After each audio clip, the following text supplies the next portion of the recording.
সুপ্রিয় চতুর্থ শ্রেণীর শিক্ষার্থীরা, তোমাদের গণিত বইয়ের ৬৬ পৃষ্ঠার আজকে ৬ থেকে প্রশ্নগুলোর উত্তর করব।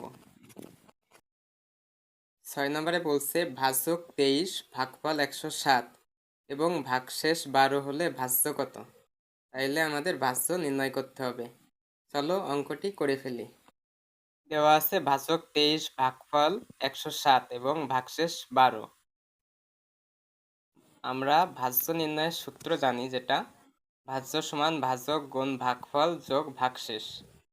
আমরা বসাই দেব ভাজক ২৩ গুণ ১০৭ যোগ ভাগশেষ ১২ গুণ করলে ২৩ আর ১০৭-এর গুণ করলে ২৪৬১ হয় এবং ওর সাথে ১২ যোগ, উত্তর হবে ২৪৭৩। ৭ নম্বরে বলছে ২৩০৪ মিটার লম্বা একটি তারকে ৯৬টি সমান ভাগে ভাগ করা হলে প্রতিটি ভাগের দৈর্ঘ্য কত মিটার? আমরা অঙ্কটি করে ফেলি।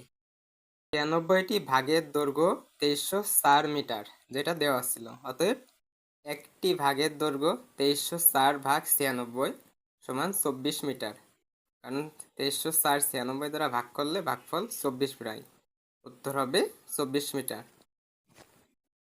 প্রিয় শিক্ষার্থীরা, পরবর্তী ভিডিও পেতে চ্যানেলটি অবশ্যই সাবস্ক্রাইব করে পাশে থাকবে। এবার আমরা ৮ নম্বর প্রশ্নের উত্তর করব। ৮ নম্বর প্রশ্নে বলছে ৫০০টি পেন্সিল থেকে প্রতি বক্সে ১২টি করে পেন্সিল রাখলে কতটি বক্সের প্রয়োজন পড়বে এবং কতটি পেন্সিল অবশিষ্ট থাকবে? চলো অঙ্কটি করে ফেলি। ১২টি পেন্সিল রাখার জন্য বক্স প্রয়োজন একটি, অতএব ৫০০টি পেন্সিল রাখার জন্য বক্স প্রয়োজন ৫০০ ভাগ ১২। আমরা ৫০০ দ্বারা ১২কে ভাগ করলে ভাগফল পাবো ৪১ এবং ভাগশেষ পাবো ৮। অতএব উত্তর হবে বক্স প্রয়োজন ৪১টি এবং পেন্সিল অবশিষ্ট থাকবে ৮টি, যেহেতু ভাগশেষ ৮ হয়েছিল।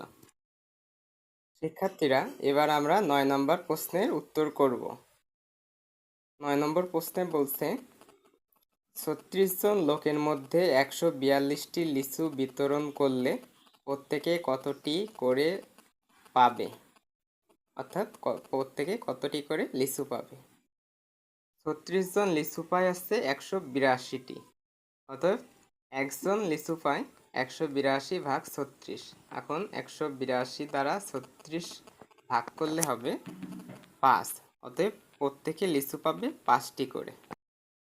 প্রিয় শিক্ষার্থীরা, আমাদের ভিডিওটি ভালো লাগলে এবং পরবর্তী ভিডিও পেতে চ্যানেলটি অবশ্যই সাবস্ক্রাইব করে রাখবে।